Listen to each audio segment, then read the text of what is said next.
Hello, welcome back to the third episode of the TPP Perspective, a podcast by a gamer. That's me. Those who have joined us for the first time, my name is Carnage and I'm your host. We here at the TPP Perspective do weekly podcasts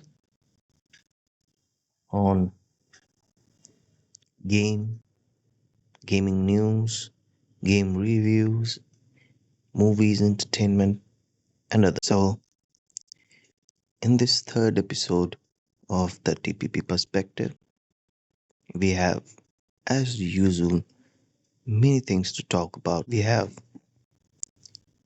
topics on Counter Strike 2, Valorant, the game reviews, and my experiences around gaming. So, let's start. First thing that I would like to discuss is the HLTV Awards that we had last night. It was held in Serbia. Yeah, the event was very fun to watch, knowing about the favorite game of many, the Counter Strike 2. Actually, I have started watching HLTV Awards since last year. 2023 was the first HLTV award that I watched, being evident to the l- legends being awarded and new talents being appreciated. It's one of the most beautiful aspects of gaming community, especially Counter Strike community, that it has so rich history that many recent titles like Valorant or uh, Marvel Rivals or Overwatch lack of. Special mentions are yesterday I got to know about Mr. Min Lee, the real creator of the Counter Strike game. When I joined mm, Onipixel's stream, I got to know about the fact that been what 20 years of more than 20 years of Counter Strike, and 2024's HLTV award was the first event in which Mr. Lee was invited. One was surprised. I was surprised that a game that has become such a history, such a big part of many people's life. There's a whole ecosystem of community and businesses surrounding the game, multi-million dollar events, multi-million dollar organizations been established, and great events that have been taking place every year for past 10 to 15 years, and still it was the debut event for the person who created that beautiful game.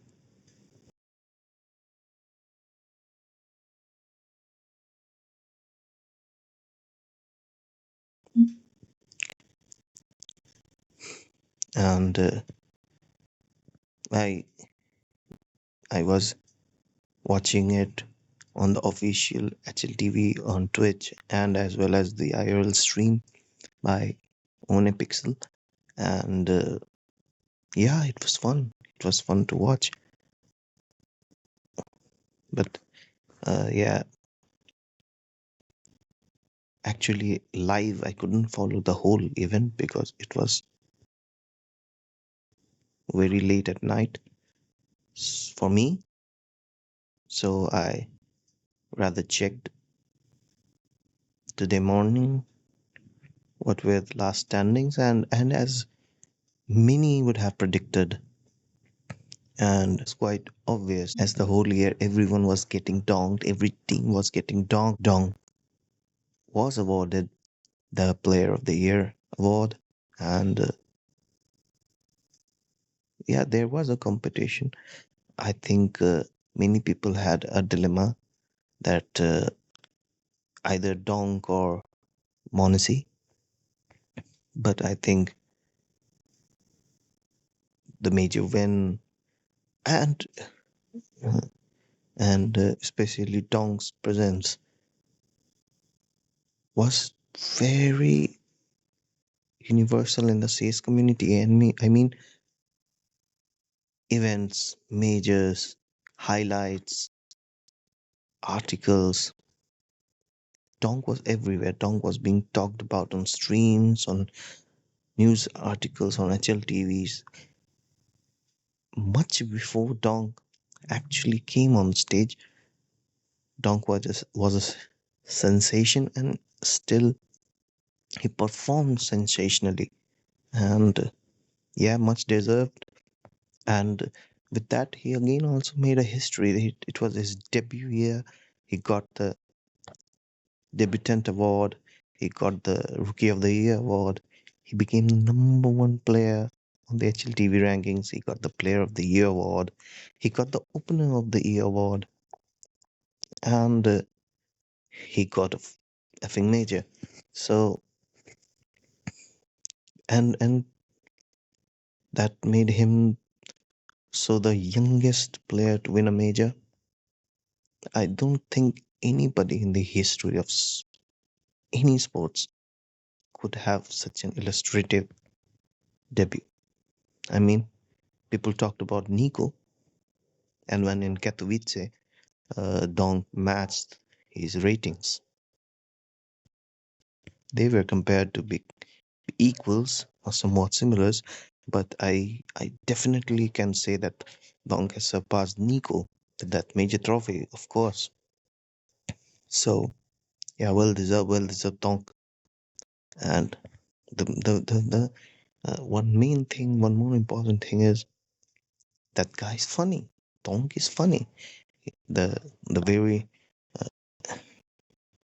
limited English he knows, because I think it's not his mother language. He's Russian, but his speeches, the way he spoke, he's funny.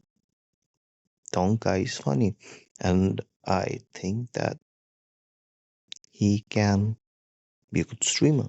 I would love to watch some donk streams. Him donking around with words and his AK-47 taking down on everybody. I would love to watch that. So yeah, as we have already took the name Monesy, he was awarded the second best player of the year, followed by Zaiwu, who was third. Mr. Wu had a less bang of a year compared to these two guys.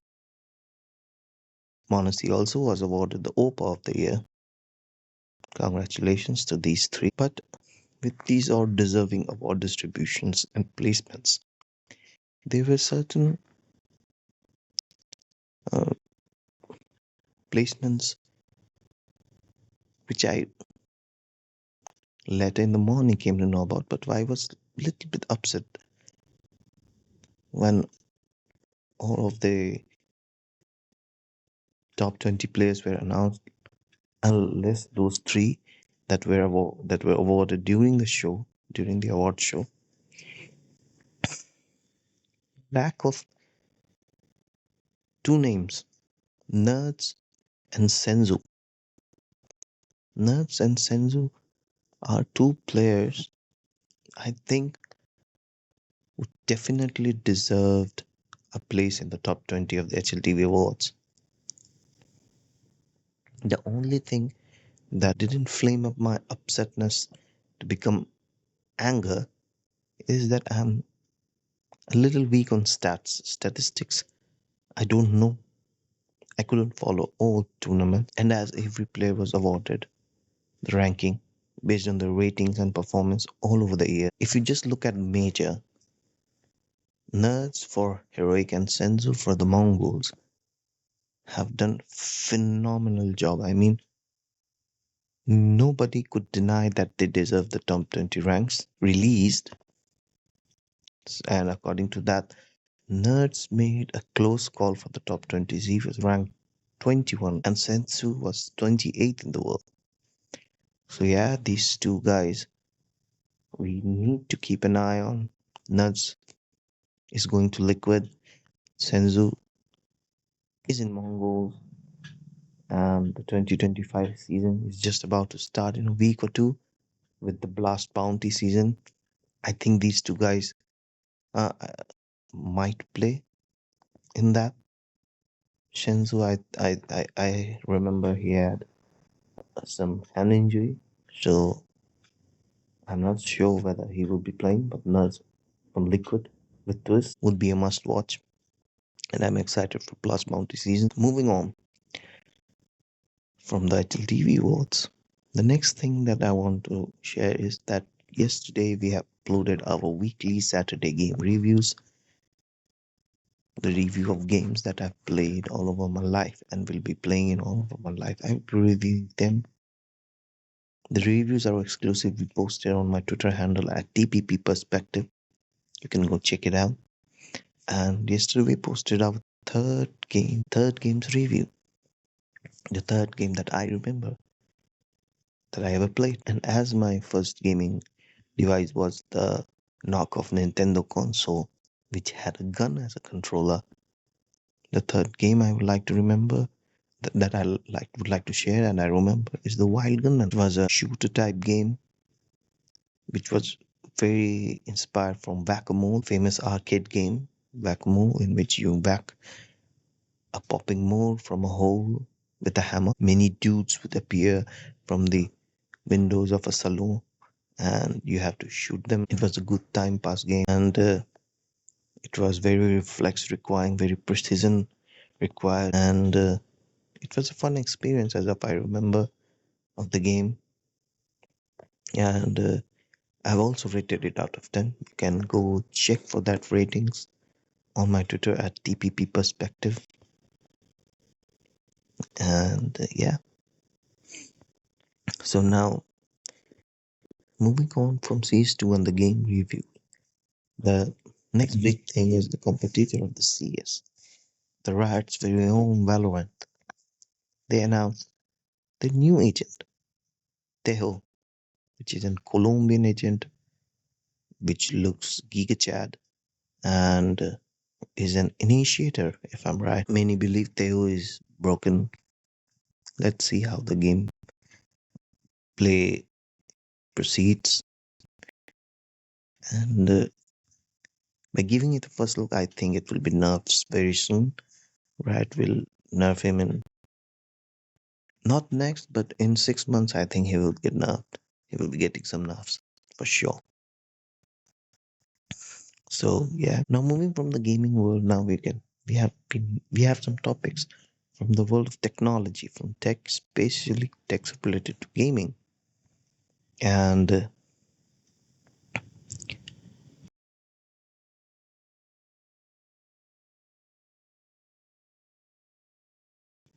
the biggest challenge for a gamer, for a budding gamer, is lack of a hardware. Getting a good gaming hardware is pricey, difficult, and very.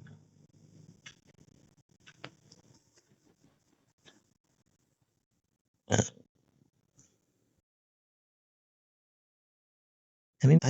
I think you understand what I want to say. So, and as the gaming technology, the softwares, the ray tracing, and the textures are getting better, the AI being incorporated into games, the demand for hardware is increasing. So, there are news. There's not one is a news, one is just an information that for the hardware itself, Nvidia has launched its 50 series of GPUs. GPUs being the heart and soul of gaming game creation. Everything related to gaming needs a good GPU, and Nvidia has again launched something very uh, flagshipy and very groundbreaking type kind of stuff with their 50 series of GPUs. They have launched new technologies, some upgraded technologies, and yeah, we need to talk about that. So they have launched, I think they have launched 5090, 5080, 5070 Ti, 5070, and 5060. They're boasting high numbers, very high FPS pieces, but that needs to be checked by third party gamers and tech enthusiasts. But the technologies that they have announced based on the past, we need to be excited about it. They have introduced an upgraded form of Nvidia DLSS, and that's then the upgrade from Nvidia's frame generation to Nvidia's multi-frame generation. As it was earlier, the amount of frames that your GPU and CPU would conjure up after running a game, they would add a frame in between using the AI, and that would boost FPS numbers. Now they are further upgrading the tag. So now between two natively generated frames, they will be adding multiple frames. I think they have mentioned 2 frames, and this will genuinely boost the FPS numbers. And as they have shown very significant rise in FPS counts. Second thing that I'm excited about is their Reflex 2.0. The Nvidia Reflex was a very good piece of software upgradation to the uh, Nvidia tech. For those who don't know, Reflex is a technology by Nvidia that allows you to reduce the system latency, the time gap between your input and the output that comes on the screen when you click the mouse and when the action actually happens on the screen. That's your system latency. And Nvidia's Reflex 1.0, that was the initial technology to reduce the latency of the system, was phenomenal. And I have used it and it was good. It was good as promised. But with Reflex 2.0, they're again saying very phenomenal numbers, very phenomenal decrement in latency, and it would definitely impact and further enhance the gamer experience. The second thing that I wanted to talk about is I have recently tried some cloud gaming services. Firstly, I was in dilemma whether I would like to take the name of the service that I trialed of or just not take the name. I think it's better to not take names and just share my experience with them. So this service that I used, it gave us and and app an app for Android to use their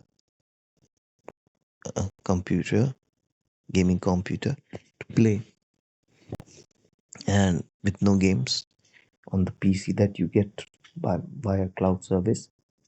And there were many price points. There were many packages at different price points, and due to some obvious monetary reasons, I took their lowest one, the lowest price package, which offered me a PC with I think 8 GB of RAMs and 1660 Super for a GPU. Initially, I tried to play many games. I logged into my Steam account and I tried to download CS and Marvel Rivals. I downloaded the new American Truck Simulator 2 demo, the Crew 2 trial, and we also tried Ghost Runner 2 demo. But in some of those games like Ghost Runner 2 was too taxing for that GPU, that configuration of PC that they gave. And yeah, I was excited when I launched the games on those apps. It was exciting, but it soon turned out to be disappointing for me. There were many reasons. There were a few problems that I also faced that I would love to share. The first problem that I faced was first, before going to problems, I would like to share what they offered me. It was a monthly program with, I think it was 199 INR. It gave us 35 hours of gameplay for a time period of a month, and it was a top up option of 40 rupees per hour extension if your hours finish up before the month ends. First problem I faced was that of the inability of reloading the stream of the gaming PC that I was allotted. When I toggled an app on my Android device, because when I was trying to log in onto my Steam account, it required a two-factor authentication, and for that I needed to open the Steam app on my mobile device. And when I tried to do that, the app would say it would take 30 seconds for you to uh, before you can be able to rejoin the stream.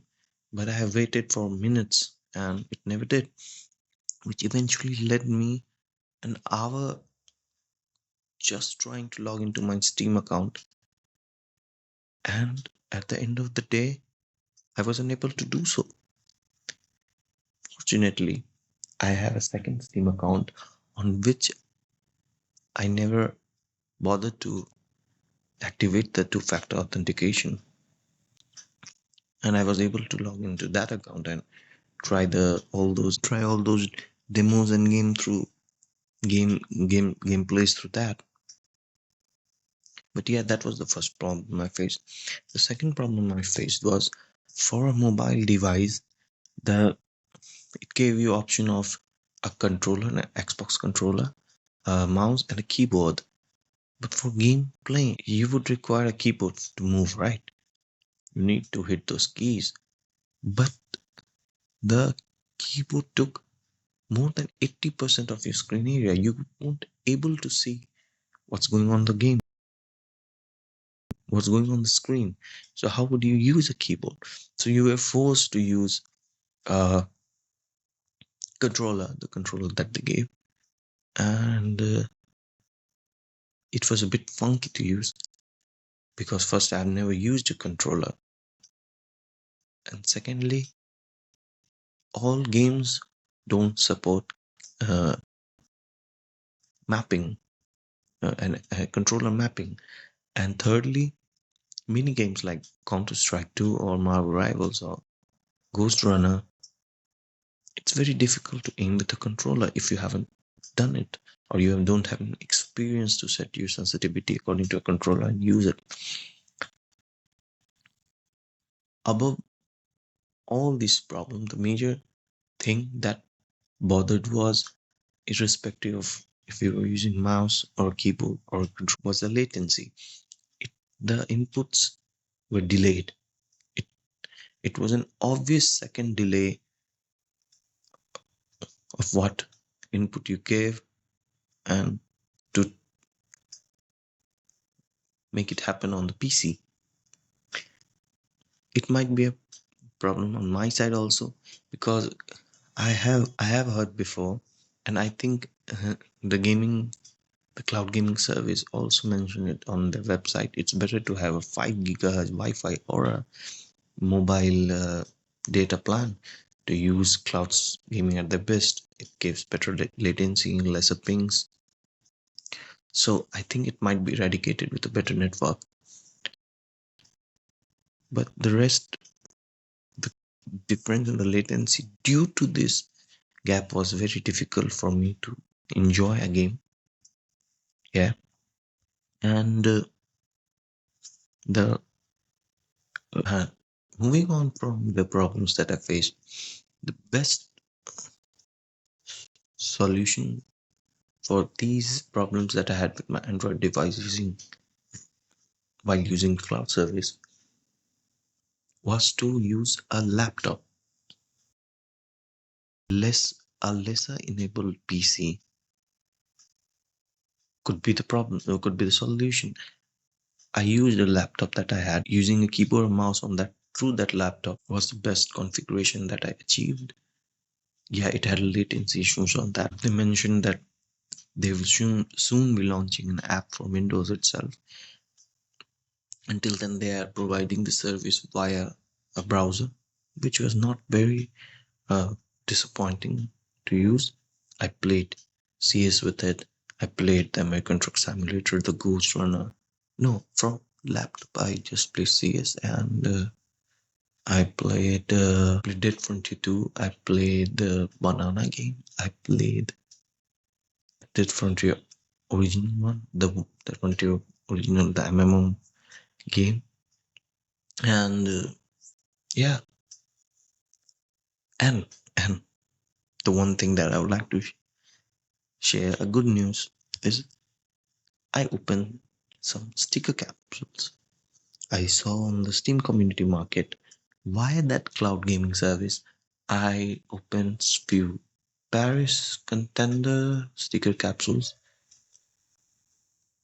I saw it had phase in it. The best sticker that I could have gotten was a gold robs sticker.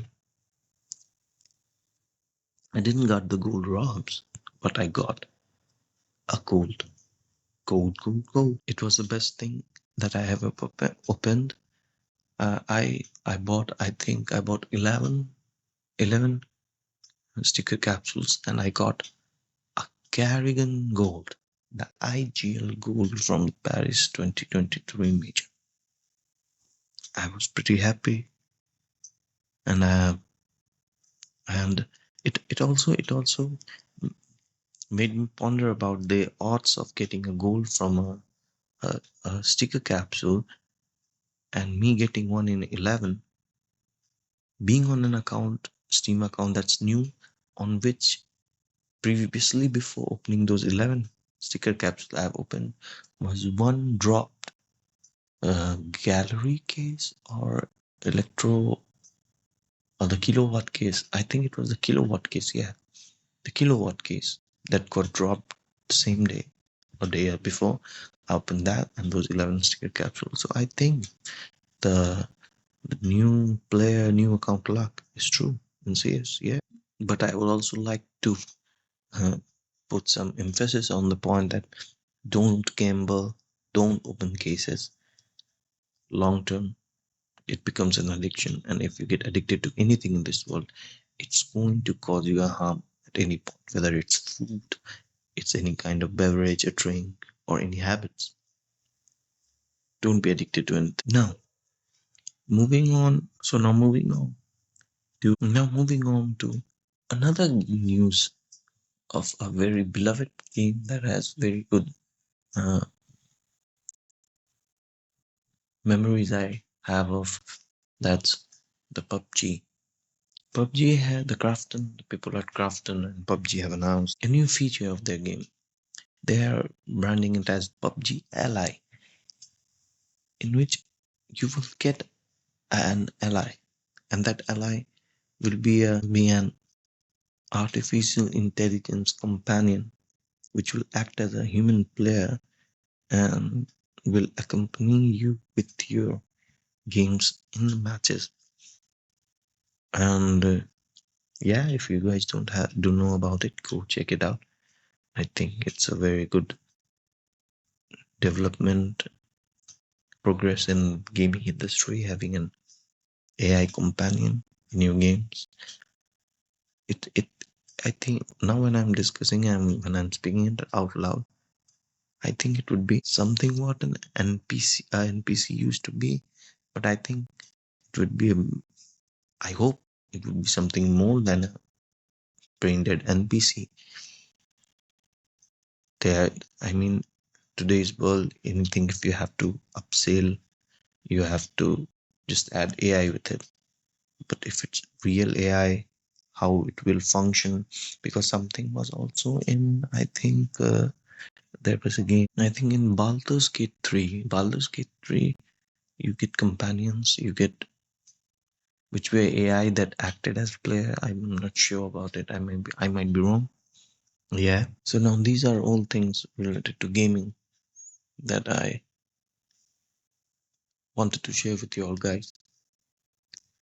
Instead of the game, moving on to some entertainment section, a major part of my COVID days and before that, he was a sensation of the entertainment industry on YouTube, and many of you might have watched his vlogs, and if not, then certainly you might have seen some clips or known of this guy. His name is David Dobrik. He came back with a vlog. I don't know if he is continuing his daily vlogs or it was a one time stunt, but he came back with a vlog announcing his fitness transformation and also dropping hints for uh, his podcast, the views being resumed, and might he resume the vlogs as well. And yeah, I mean,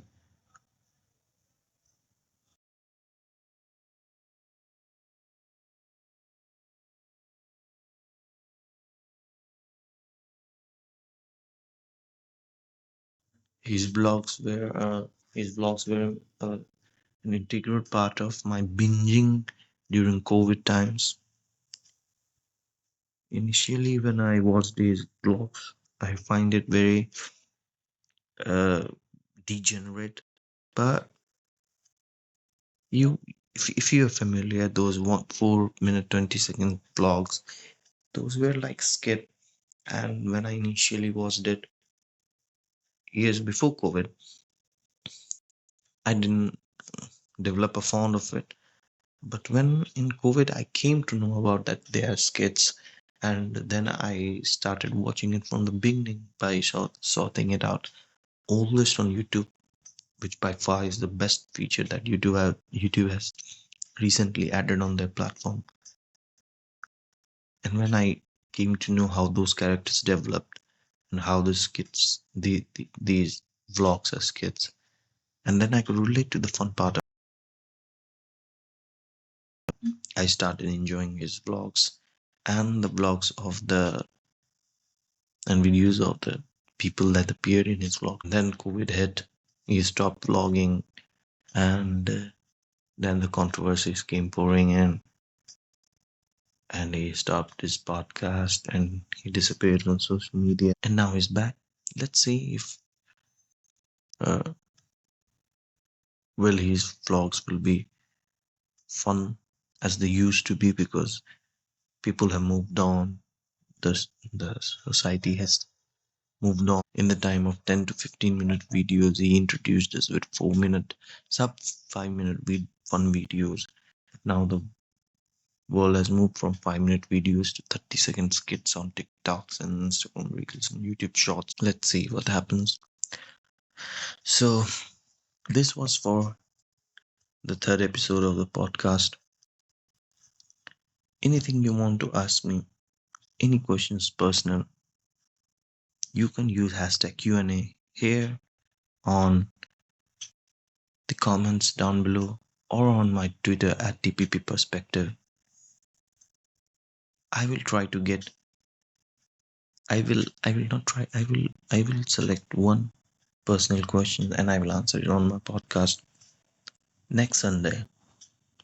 Also, if you want to ask anything or want to discuss anything or you want anything my opinions on or wanted me to talk about it, use the hashtag TPP Perspective on Twitter or down below in comments for any of those questions, and they will not be limited by a number of one. As much of this that uh, I will take it for the next podcast. Follow me on Twitter at TPP Perspective. I'm available many places. Podcast is available in many places as at TPP Perspective on YouTube, on Twitter, on Spreaker, on Spotify, on Apple Podcasts. Follow up. Stay tuned in. Carnage signing off.